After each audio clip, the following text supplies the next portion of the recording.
Hi friends, இன்றைக்கி ஹரிஸ்ரீ சமையலறையில் ராகி அடை எப்படி செய்யுதுன்னு தான் பார்க்க போகிறோம்.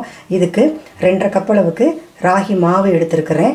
ஒரு பெரிய வெங்காயத்தை இந்த மாதிரி பொடி பொடியாக கட் பண்ணி எடுத்து வச்சுருக்கிறேன். 2 பச்சை மிளகா, கொஞ்சமாக கொத்தமல்லி, 1 டீஸ்பூன் அளவுக்கு இஞ்சி துருவல், கொஞ்சமாக கறிவேப்பிலை, 1 டீஸ்பூன் அளவுக்கு சீரகம், தேவையான அளவு உப்பு, 3 டேபிள் ஸ்பூன் அளவுக்கு தேங்காய் துருவல், 2 கப் அளவுக்கு முருங்கைக்கீரை. இதுதான் இந்த ராகி அடை செய்கிறதுக்கு தேவையான பொருட்கள். இப்போ இந்த ராகி அடையை எப்படி செய்யலான்னு பார்க்கலாம். இதுக்கு முதல்ல அடுப்பில் ஒரு பேன் வச்சுட்டு 1 டேபிள் ஸ்பூன் அளவுக்கு எண்ணெய் ஊற்றிக்கலாம். எண்ணெய் சூடாயிடுச்சு. சீரகத்தை இதில் சேர்த்துடலாம்.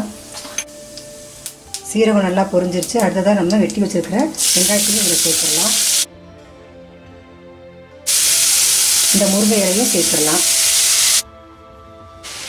அடுத்ததாக நம்ம தேங்காய் துருவலையும் இதில் சேர்த்துடலாம். இஞ்சி துருவலையும் இதிலே சேர்த்துடலாம். இதுக்கு தேவையான அளவு உப்பும் இதில் சேர்த்துடலாம். இதை நல்லா வதக்கிக்கலாம்.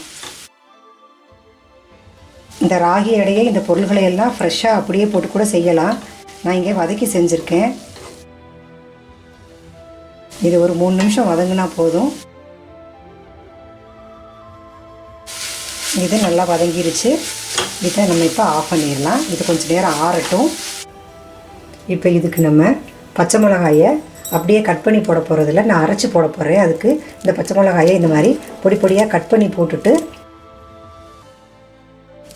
இதை நம்ம இப்படியே அரைச்சோன்னா பச்சை மிளகா நல்லா அரைபடாது. அதுக்காக கொஞ்சமாக ஒரு 2 டீஸ்பூன் அளவுக்கு மாவு போட்டுட்டு கொஞ்சமாக தண்ணியை கலந்துட்டு நம்ம அரைச்சோம் அப்படின்னா இந்த பச்சை மிளகா நல்லா அரைபட்டும்.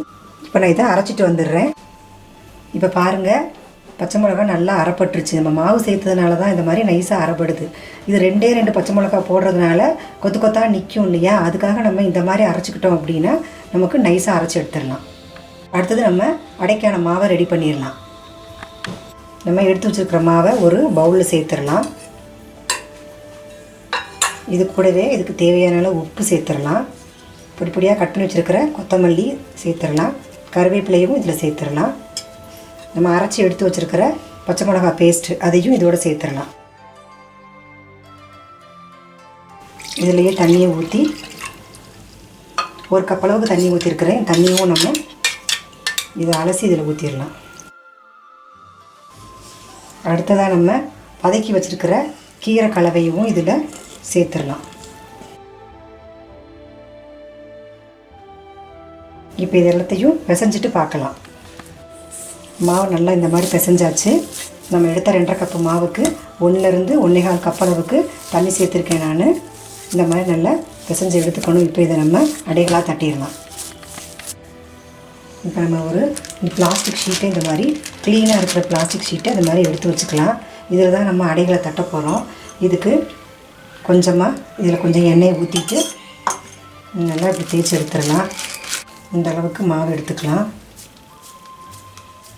எடுத்து இதில் வச்சு இந்த மாதிரி நல்லா தட்டிடணும். ஈவனாக தட்டி விட்டுறணும்.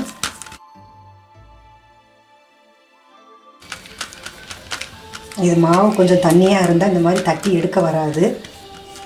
அதனால் மாவோட கன்சிஸ்டன்சி ரொம்ப முக்கியம். இதில் இந்த மாதிரி தட்டிட்டு இந்த பிளாஸ்டிக் கவரை லெஃப்ட் ஹேண்ட் சைடில் தூக்கி நம்ம இப்படி எடுத்துட்டோம்னா கையில் அழகாக அடை வந்துடும். இதை நம்ம அப்படியே தோசைக்கல்லில் போட்டுடலாம்.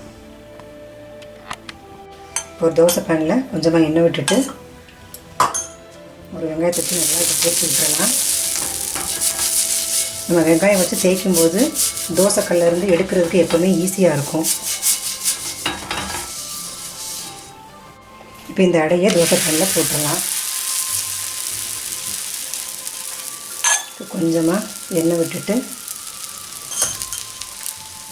இதை நல்லா 2 பக்கமும் வேக விட்டு எடுத்துட்டோம் அப்படின்னா நம்மளோட முருங்கைக்கீரை ராகி அடை ரெடி ஆயிடும்.